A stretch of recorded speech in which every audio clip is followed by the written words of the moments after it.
What's up, everybody? Um, man, I want to start. By telling a story real quick.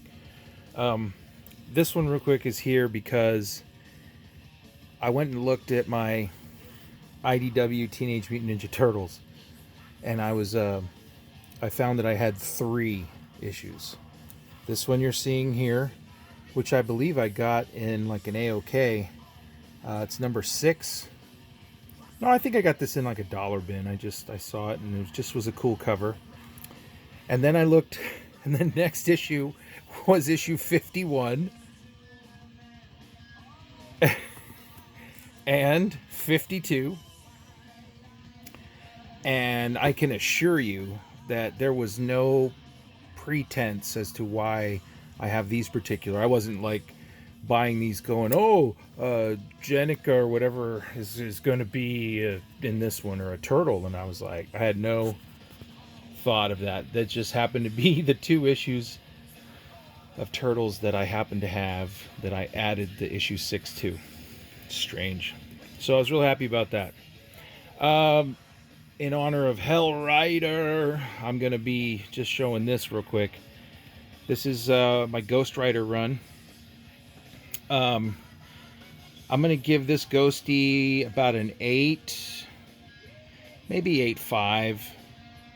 8's probably conservatively right on. 8.5 though. It's nice. I like it. In fact, a lot of there is a spine breaker and a couple maybe pressable stressors. So this could, I don't know. This could be even a 9. Who knows? With some of the master pressers out there. I also wanted to show my issue 2, which I gotta say I got from San Diego Comic-Con maybe 10 years ago, and it was in spectacular shape. That's the Ghost Rider 2 with the first appearance in there. Issue 3, same, very strong, white, looking solid. The 5, I'm going to say, is an upgrader for me. It's in really good shape, but it's got a few problems, So I would like to upgrade the 5. Obviously get a number 4. This 6 is beautiful. This 6 is absolutely stupendous. 7's not bad. Maybe a cleaning, whatever that really entails or means. But all in all, it's in good shape. 8. Yeah. Devil's Disciple. I always love this cover. And this one also ran out of Mylar right when I was getting to these. But that is my next Mylite purchase. Will go to resleeving my Ghost Riders. Apparently I don't have 9 or 10. So there is my first 10 Ghost Riders. 4, 9, and 10. Upgrade of 5. Alright, wait, let's start over here first. Solar Flare, number 2. I'm just going back and filling in my Solar Flare run. I'm missing 2 books from each series, and there's 3 volumes now, so this narrows my first volume down. I just need 1 more book there. And this is the new one this last week. Always happy to find Solar Flare. That can be tough to find. This was tough to find too. The Pussycats number 2. Eat Death or Get Naked. Huh? Who's tattooing that right now? Okay. I also found the second cover. Yeah, Johnny, what do you think of that? Johnny. I just want to say, Cobra Kai. Huh? Anybody? Anybody pick up Cobra Kai? Kanto. I found a copy of Kanto that was in excellent shape, and this will replace the Kanto that I got originally that was kind of creased out. So happy to find that. White Trees, the conclusion of that 2 issue. Really looking forward to reading that. primarily because it's Chip Zdarsky. I mean, he's a special individual. Hill House Comics, real excited to go through that. There's a little promo that was thrown in. Sampler, they call it. Bronze Age Boogie. Bronze Age Boogie, man. It's a crazy time travel-y kind of story. And the art inside is good. So I've been collecting it from Ahoy. Bronze Age Boogie, that's number 6. I don't even know what this is. It's a great cover, though. Dang, that's cool. Adventure Finders. Edge of the Empire. This is kind of like your fantasy, kind of D&D-ish kind of story, maybe.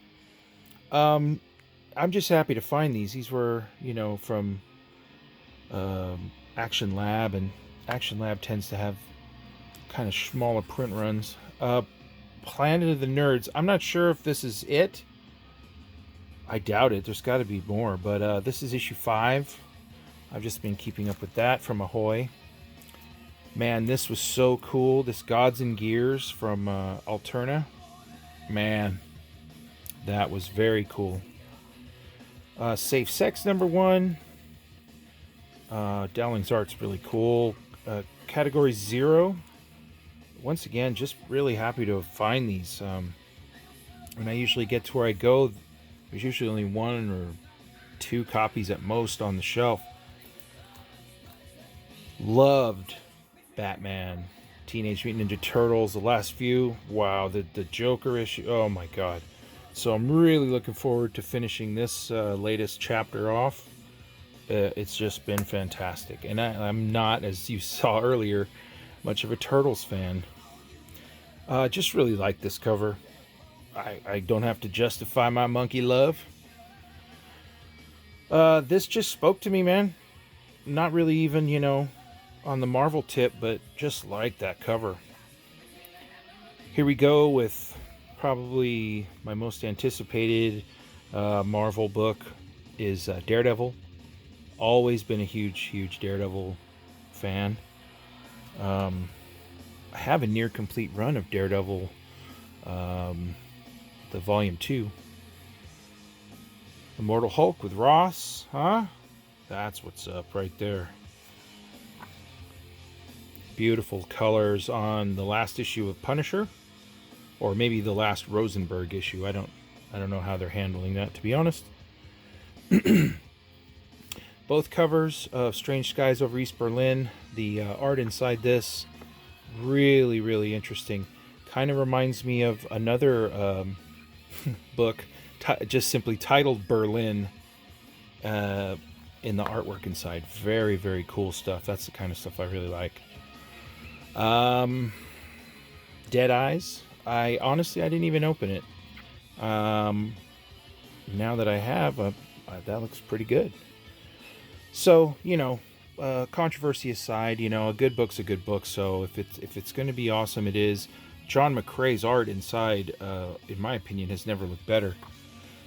Please, somebody one day champion the old DC series Hitman and get that book to go through the roof. This cover almost is too much. I can't even take this cover all in at once. This is just, that is madness. And this cover was beautiful, so I had to get that too. God, this series Die. If you saw my last video, you might find that ironic. Love that Die. Sea of Stars. I'm so happy that I stumbled on this when it first came out and stuck with it. Very happy. Oh, also this book too, man. Mountainhead. Man, this guy in here, Ryan Lee, I want to say his name is. Ryan Lee. I just love this artwork. I mean, I love it on its own. In this book, though, but I would love to see other comics that take that kind of approach or that kind of chance with art. It's his own style, and I dig it. Speaking of beautiful art, man, the art inside this is pretty cool. Berserker Unbound, Jeff Lemire throwing down. Only cover I saw that I liked was this one. Inhyuk, I think, on the Vampire State. Right on. Kanto. Kanto number 5. Really liking that series. Headless 2 to go along with Headless 1, and just the art inside is just really cool. For this particular book, it's just killer. So, Headless. Anybody see that book? Oh, speaking of books that probably no one saw, did anyone see Boogly Heads number 1, the variant? Unbelievable. This goes so well with the issue 2 cover. I had to get it for that alone, not just because it's a variant, but I hope that it pairs well across the series of similar type covers. Psycholist. I picked this up. I think I only paid like $7 for this, but I did pay a little extra just to find one. And then Dead Kids. Man, I want to say... Oh, God, who did I win this from? I'm so bad at this. I always forget. I forgot who sold this to me, and for that, dude, I'm blowing it. But Dead End Kids number 1 ended up coming to me, and it was $18. So more or less, you know, if you wanted to get in, that's the price of admission. It only goes up from there because they made some crazy limited runs of available for that book. Starting over here, I'm gonna go with this week's new books: Savage Shores, the new Flash. Yeah, kind of looking forward to that. East of West, just because I keep up with that book from the start. Redneck 24. God, can you believe it? 24 Redneck. Snifter of Terror, y'all. For that cover alone. Yeah. Take that. Animosity 24. The art inside this is still... Let me pop this top real quick. Yeah, man. Yeah, I just... Animosity's cool. Aftershock Comics. This has been mysteriously just lingering at this shop I go to, and I don't understand it, but I bought the variant to Mall. Supposedly a not a really good looking homage cover to Tomb of Dracula 10. Finally, oh man, much like Mountainhead, the art inside this is very distinctive. You know, like it or not, that's another story. But Trout, and this Trout is not necessarily, like I said in the past, it's not an original thing. There's been several other iterations of Trout, but this one here has been one of my favorites. The Hollowest Knock. I had the chance to buy the 1 in 10 of Shoplifters, but they had marked it up, and I just said nah. But I did get the Shoplifters Will Be Liquidated. Was so happy to find Scratched number 1, I believe, because the artwork inside is black and white. Yeah, dude. Really happy that I found a copy of that. One of my favorite artists ever, I want to say, is Derek Robertson. And really happy that I came down with an Oliver copy. I'm always doing 2 copies of the Samurai Grandpa. And last but not least, I guess this was just holding up that stack. But I will mention that if anyone's out there and you see this right here, this is a Black Badge blank cover number 1. And inside there is this patch affixed to the cover. If you ever get a chance and you find this, buy it and send it to me. All right, man. I am out of here. You guys take care. Dude, shout outs. I wish I could do shout outs like to the Cows Come Home, but dude, you're all awesome. Later.